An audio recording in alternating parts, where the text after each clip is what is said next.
بسم اللہ الرحمن الرحیم۔ السلام علیکم پیارے بچوں۔ پچھلے ویڈیوز میں ہم اپنا میعاد اول کا کام کر چکے ہیں، جس میں نظم اور نثر دونوں ہو چکے ہیں، تحریری کام بھی اور پڑھنے کا کام بھی۔ یہ 3 شعراء ہیں، میر تقی میر صاحب، حیدر علی آتش اور بہادر شاہ ظفر۔ صرف ان کی شخصیت کے سوالات رہتے ہیں، تو یہ آپ نے اسی اردو سی میں اینڈ میں لکھنا ہے اور بالکل اسی انداز میں لکھنا ہے۔ اوپر لکھے شخصیت کا سوال، پھر ہیڈنگ دے دیں میر تقی میر، اور اسی انداز میں ہم تینوں سوالات لکھیں گے۔ اچھا جی، یہ آپ کے پیپر کا ایک پراپر سوال آتا ہے۔ اس میں تقریباً ساری ایم سی کیوز بھی جمع ہو جاتے ہیں، اور جو مصنف یا شاعر ہوتا ہے تو ان کے بارے میں جو چیدہ معلومات ہے وہ آپ کے ذہن نشین ہو جاتے ہیں۔ میر تقی میر ولادت ہے 1734 عیسوی اور وفات ہے 1810 عیسوی۔ تعارف میں ہم لکھیں گے کہ میر تقی میر آگرہ میں پیدا ہوئے۔ والد کا نام محمد علی تھا، جو علی متقی کہلاتے تھے۔ میر بچپن میں ہی یتیم ہوئے، کوئی پوچھنے والا نہ رہا تو دلی چلے گئے۔ ساری زندگی غموں میں گزاری۔ ان کے زمانے میں دلی 3 مرتبہ برباد ہوئی، جن میں انسانی خون پانی کی طرح بہہ گیا۔ ان بربادیوں اور غموں سے دل برداشتہ ہو کر لکھنؤ چلے گئے اور وہیں پر وفات پا کر دفن ہوئے۔ یعنی وہاں پر لکھنؤ میں وہ وفات بھی پا گئے اور پھر دفن بھی وہاں ہوئے، یعنی ان کی قبر بھی وہاں پر موجود ہے۔ اچھا جی، شاعری کے حوالے سے ہم انہیں کس طرح پہچانتے ہیں، یا وہ کون سی خصوصیات ہے جن کی وجہ سے وہ شاعری میں اتنا بڑا نام کما چکے ہیں؟ تو میر کو خدائے سخن کہا جاتا ہے۔ بڑے بڑے شاعروں نے، ان بڑے بڑے شاعروں میں غالب اور حسرت وغیرہ، بڑے بڑے شاعروں نے ان کو اپنا استاد تسلیم کیا ہے۔ ان کی عظمت کا راز غزل گوئی میں پوشیدہ ہے۔ میر کے جذبات سچے، طرز بیان سادہ اور لہجہ دردمند ہے۔ ان کا ہر شعر، یہ جملہ بہت اہم ہے جو صرف ان کے لیے استعمال ہوا ہے، ان کا ہر شعر ان کا ایک بے قرار آنسو ہے۔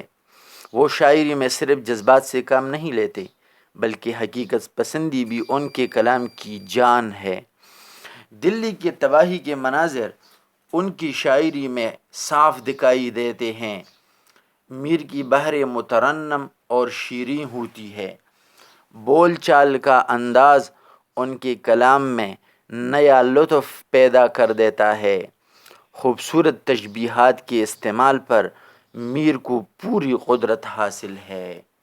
یہ ہو گیا آپ کا میر تقی میر کا شخصیت کا سوال یا تعارفی نوٹ۔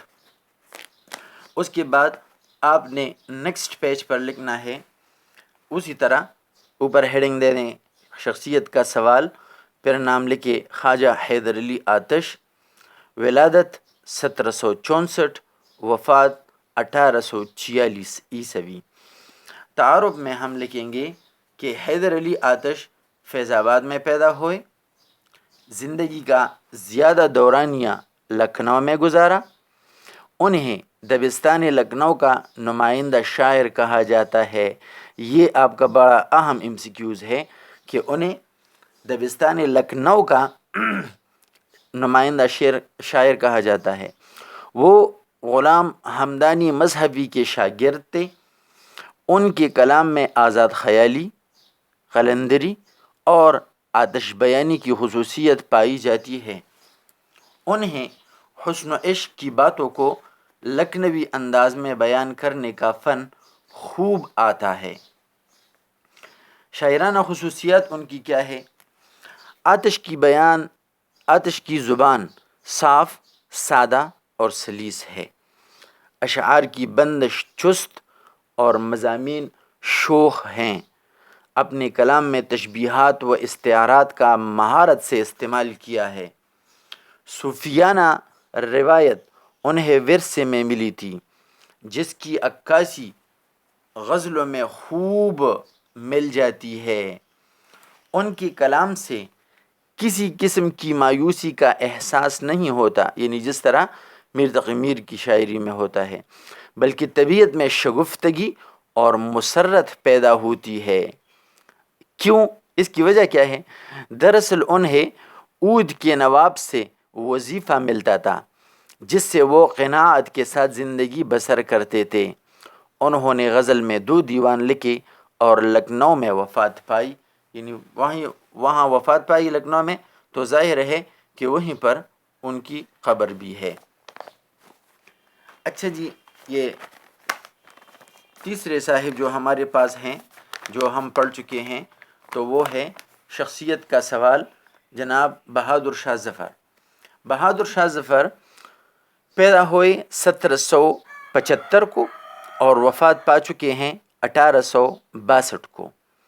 تعارف میں ہم لکھیں گے کہ ابو المظفر سراج الدین محمد بہادر شاہ ثانی نام ہے، اور تخلص ظفر، دلی میں پیدا ہوئے۔ والد کا نام اکبر شاہ ثانی ہے۔ وہ یعنی یہ بہادر شاہ ظفر مغلیہ خاندان کے آخری بادشاہ تھے۔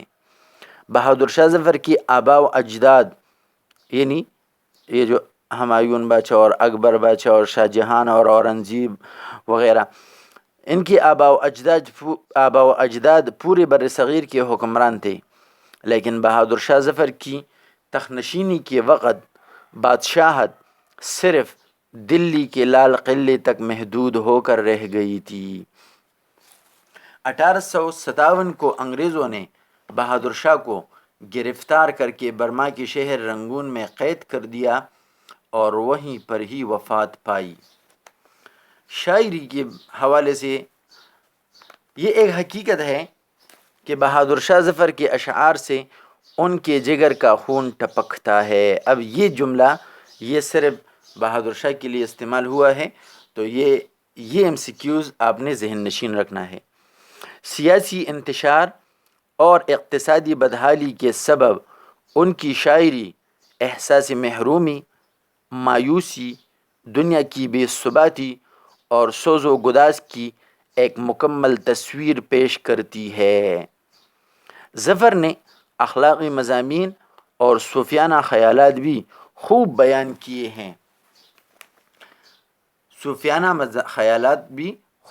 کیے ہیں۔ ظفر کی شاعری میں ہمیں 2 طرح کے اشعار نظر آتے ہیں، ایک نا امیدی پر مبنی، دوسرے رنگین۔ لیکن رنگین اشعار میں بھی انہوں نے احساس غم کو چھپانے کی ناکام کوشش کی ہے۔ کیوں؟ اصل میں ان کی ساری زندگی اسی طرح گزری تھی کہ جب حکومت ملی تو انگریز یہاں پر عمل دخل شروع کر چکے تھے، تو ان کو اپنا کل دکھائی دے رہا تھا کہ آج نہیں تو کل، کل نہیں تو پرسوں یہ تخت اور تاج سب کچھ مجھ سے چھن جانے والا ہے اور میرا کیا حشر ہونے والا ہے۔ تو چونکہ یہ سب کچھ وہ دیکھ رہے تھے، اس لیے انہوں نے جتنی بھی شاعری کی ہے تو اس میں وہ صاف دکھائی دے رہا ہے۔